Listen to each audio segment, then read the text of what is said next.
Eu iria indagar, Vossa Excelência, qual a metodologia que Vossa Excelência iria implementar. Se cada debatedor responderia a cada um dos senadores, ou se Vossa Excelência faria por blocos de 3 ou 4 senadores, como tem sido a praxe nesta Casa. Portanto, indago a Vossa Excelência qual a metodologia. Poderemos fazer por blocos, sem nenhum prejuízo. E nessas condições, tem a palavra Vossa Excelência. Então, agradeço. Como será? Por blocos. Os senadores perguntam e, em seguida, os convidados respondem. Ah, tá. Ok. 3 senadores. Então, agradeço a Vossa Excelência o esclarecimento e a oportunidade.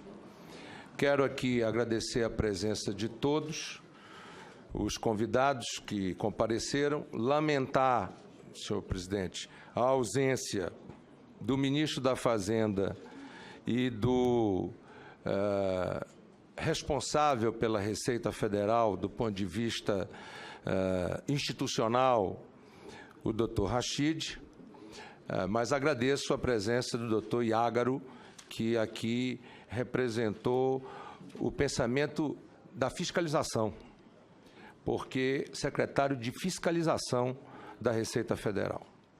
Quero aqui cumprimentar o Fernando Rodrigues, o Apio Tolentino, a Ana Paula, o Alexandre Jobim e o Fernando Pinheiro.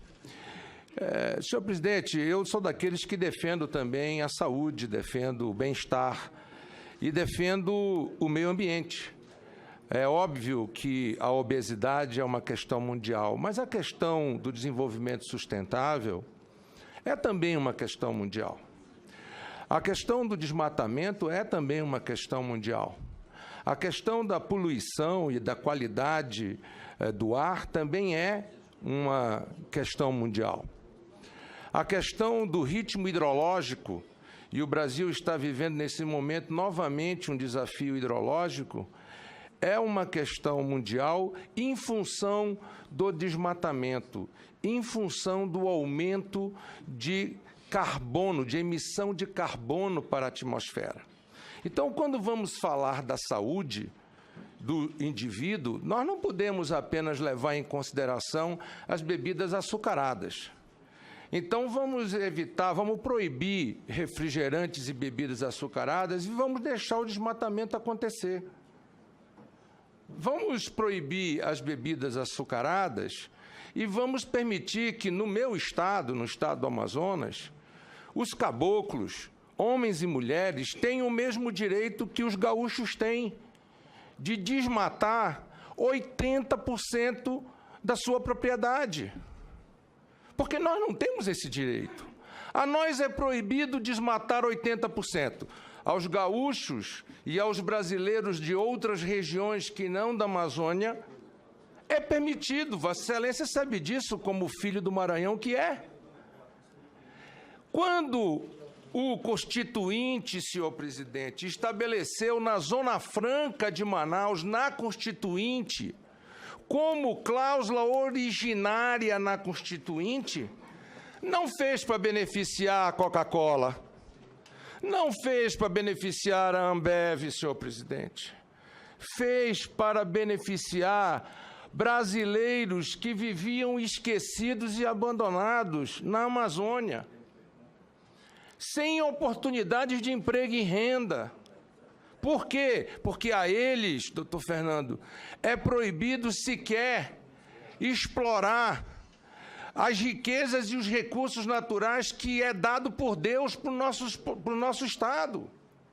E aí, politicamente, o povo brasileiro, através do Congresso Nacional, resolveu constitucionalizar o benefício fiscal da Zona Franca de Manaus. E, em contrapartida, constitucionalizou direitos ambientais severíssimos contra aqueles que tentam desmatar a Amazônia. E aí vem a senadora Ana Amélia e pergunta, mas quais são os produtos regionais que o concentrado de bebida compra no Amazonas? Primeiro é preciso esclarecer, para ter benefício fiscal na Zona Franca, e o doutor Iágaro sabe disso, é preciso obedecer a um processo produtivo básico, fruto de um edital publicado por um conjunto de 3 ministérios: Ministério da Indústria e Comércio, Ministério do Planejamento e Ministério de Ciência e Tecnologia, com a participação do Ministério da Fazenda também. Portanto, no Amazonas, para você ter benefício fiscal, você tem que obedecer a um processo produtivo básico, aonde lá está dito, no caso do concentrado, senhor presidente, que é possível ter o benefício fiscal tão somente se você tiver matéria-prima regional. Então, o Guaraná Antártica, ou o Quaite, produzido no Amazonas, vem do fruto do Guaraná, que é produzido em diversos municípios do meu estado, mas principalmente no município de Maués, aqui representado pelo deputado Sidney Leite, que já foi 3 vezes prefeito de Maués, secretário de produção do estado do Amazonas. Então, quando o doutor Iágaro mencionar os empregos que são gerados pelo polo de concentrado, por favor, doutor Iágaro, não vamos maquiar esses números para prejudicar o marketing dos concentrados. E nem vamos dizer que os concentrados é apenas para Coca-Cola e para Ambev. Não. Nós temos 31 empresas de concentrados no Amazonas, que não são da Coca-Cola, nem da Ambev, nem da Pepsi-Cola. São, por exemplo, da ADM, que fornece para os afiliados da Afebras, em mais de número de 33 concentrados. Agora, o que compõe esses concentrados? Açúcares? Sim, mas não o açúcar cristalizado tão somente, senadora Ana Amélia. Nós temos um plantio de cana-de-açúcar no município de Presidente Figueiredo. Mas nós temos uma outra coisa que eu valorizo muito mais, é o plantio do açúcar mascavo na calha do Juruá, que é comprado pelos fabricantes de bebida, que é agregado ao açúcar cristalizado, inclusive, quem sabe, melhorando a qualidade dos açúcares que são colocados nesta composição. Portanto, se o governo brasileiro decidiu de que a compensação constitucional ao Estado do Amazonas lhe é negada, que o governo brasileiro, então, possibilite ao Estado do Amazonas, senhor presidente, que nós possamos desmatar, que nós possamos produzir, que nós possamos explorar os nossos minérios, que nós possamos ter direito ao desenvolvimento. Viver no Amazonas e na Amazônia não significa estar aprisionado por correntes ao atraso, ao subdesenvolvimento, à fome, ao desemprego, ao abandono, ou nos colocarmos num santuário como se nós fôssemos proibidos de tocar aonde vivemos. Porque quem cuida da floresta amazônica somos nós, amazônidas. Com todo respeito, enquanto destruíram a Mata Atlântica, nós preservamos a floresta amazônica. E agora querem apontar o dedo contra nós como se nós fôssemos o vilão deste país? Eu não aceito esta posição da Receita Federal, porque a Receita Federal não fala em nome dela, fala em nome do povo brasileiro. E o povo brasileiro não mudou a Constituição brasileira, senhor presidente. Quando se fala aqui em questão tributária, deixa eu lembrar o doutor Iágaro. Em 2008, senadora Ana Amélia, sabe o que o governo fez com os estados e com os municípios?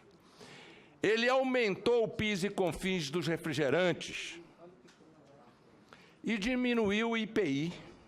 Sabe por quê, senadora? Porque o IPI é uma receita compartilhada e o PIS COFINS não é. Então, o que eles fizeram? Aumentaram o PIS COFINS para ficar com a receita só para a União. E cadê o espírito republicano de compartilhamento da receita, tão pregado aqui pelo doutor Iágaro? Cadê o espírito municipalista Não, eles aumentaram o PIS e COFINS e, pasmem os senhores, diminuíram o IPI do refrigerante, do produto final. Esse discurso, lamento dizer isso a Vossa Excelência, que não é brasileiro, porque desrespeita a Constituição.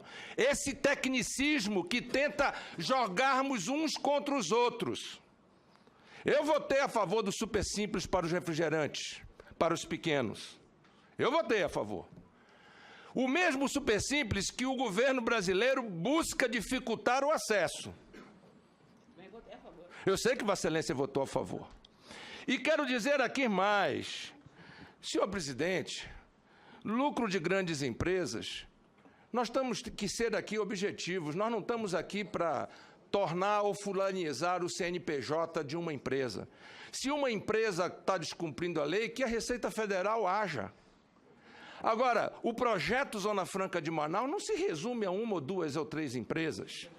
O precedente que disse o superintendente da Zona Franca é grave, porque aquele que está hoje na Alemanha, na Coreia, no Japão, nos Estados Unidos, seja onde for, reunido com seu board para decidir um investimento na Zona Franca de Manaus, em plena floresta amazônica, com que segurança jurídica ele vai decidir esse investimento se nós mesmos, da Receita Federal, do Senado da República, defendermos a quebra de contratos, defendermos a insegurança jurídica, a imprevisibilidade? É claro, senhor presidente, que isto não está certo. É claro que isto está errado. O Decreto-Lei 288/67 proíbe benefício fiscal na Zona Franca para 5 produtos: perfume, arma, tabagismo, bebida alcoólica e carros. Eu e o senador Omar tivemos a dádiva do povo e de Deus de governarmos o Amazonas. E na minha gestão, eu tive a oportunidade de negar benefício fiscal para uma fábrica de cerveja que queria se instalar no Amazonas. Por quê? Para não abrir precedente contra a Zona Franca de Manaus. Doutor Iágaro, se alguma empresa está fazendo benefício cruzado, a Receita Federal tem que fazer cumprir a lei, o Decreto-Lei 288. Não cabe aqui justificar que vai modificar o decreto que beneficia milhares de brasileiros na Amazônia, porque a Suframa não beneficia só o Amazonas, não. A Suframa, se o governo descontingenciar os seus recursos, ela investe no Acre, ela investe em Roraima, ela investe em Rondônia, no Amapá, porque ela é uma agência de desenvolvimento regional. Ela é uma agência de desenvolvimento regional. Portanto, a Receita, se alguém estiver cometendo um crime fiscal, a Receita deve agir. Agora, punir o modelo Zona Franca, punir os homens e mulheres que preservam 98% da floresta em pé. Então, o governo brasileiro tem que ter a coragem de mandar uma emenda constitucional permitindo que a Amazônia desmate, que nem o Rio Grande do Sul desmata, que nem o Centro-Oeste desmata, que nem o Sudeste desmata, que nem o Nordeste desmata, porque não é justo, porque não é correto, porque não é certo. Doutor Iágaro, a BR-319, que é a única via de interligação entre o Amazonas e o Brasil, já foi asfaltada. Há 20 anos nos é negada a licença ambiental para que nós possamos ter a interligação rodoviária. E quando nós argumentamos, para concluir, senhor presidente, quando nós argumentamos a resposta, você já tem a Zona Franca de Manaus. E agora, o decreto de Vossas Excelências, assinado pelo Presidente da República, pelo Ministro da Fazenda e pela Receita Federal, porque o Ministro de Indústria e Comércio não assina este decreto. E eu quero perguntar a Vossa Excelência por quê, já que o modelo Zona Franca é competência da Indústria e Comércio, apenas quebra o direito constitucional, quebra o equilíbrio da política de desenvolvimento sustentável, reconhecida inclusive pela OMC, que reconheceu o único incentivo fiscal brasileiro que saiu da pauta de discussão da OMC, a Zona Franca, exatamente pelas suas consequências ambientais. E, sinceramente, doutor Iágaro, quando Vossa Excelência for estabelecer os empregos gerados pelo polo de concentrado, inclua os números do CAGED. O CAGED informa, no mês de abril de 2018, 1.495 empregos nas 31 empresas localizadas no Amazonas, diretos. Nós temos, dentro da Secretaria de Produção do Estado e em outras instituições, como Mesa Brasil e outros, os nossos produtores registrados. Senhor Iágaro, nada mais, nada menos de que 8.950 produtores familiares, agrícolas familiares, fornecem produtos para o polo de concentrado. Portanto, não vamos contar uma mentira para o povo brasileiro, vamos falar a verdade, porque a Amazônia merece respeito, o Amazonas merece respeito, e os brasileiros que lá vivem não podem ser tratados como brasileiros de segunda classe. Se nós tomamos a decisão de termos uma política de desenvolvimento sustentável para a Amazônia, vamos tê-la. Se nós tomarmos a decisão de não fazê-lo, então vamos mudar a Lei de Desenvolvimento Sustentável e vamos permitir que o Amazonas tenha os mesmos direitos que outros estados de outras regiões possuem, senhor presidente.